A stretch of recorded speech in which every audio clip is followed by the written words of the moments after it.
Si aprono le porte della Biblioteca Antica del Santo. Le stanze di rara bellezza si mostreranno al grande pubblico per la prima volta in occasione di una grande mostra sul Settecento veneziano. La Biblioteca Antoniana è un luogo chiuso ai turisti, vi entrano solo gli studiosi e chi deve fare ricerche autorizzate. All'interno, sovrastati dai soffitti affrescati da Gian Antonio Pellegrini, sono custoditi oltre 90.000 volumi di pregio a stampa e 828 manoscritti di grande valore, compresi testi musicali di grandi maestri come Galluppi e Tartini.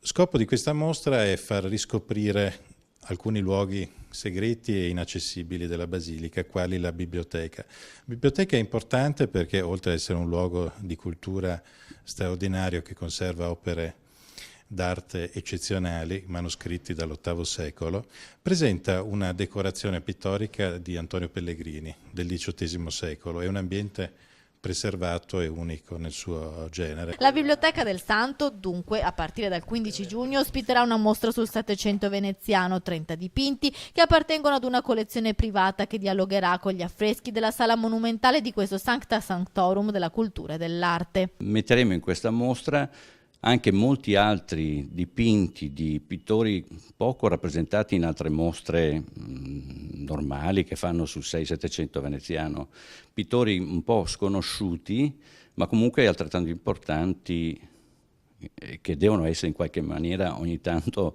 rappresentati in queste mostre. L'accesso sarà limitato a gruppi di non più di 15 persone per tutelare e rispettare gli orari della biblioteca e la vita dei frati. Siamo nel luogo più denso di memoria culturale e artistica della città, come è stato spiegato anche nell'introduzione del catalogo.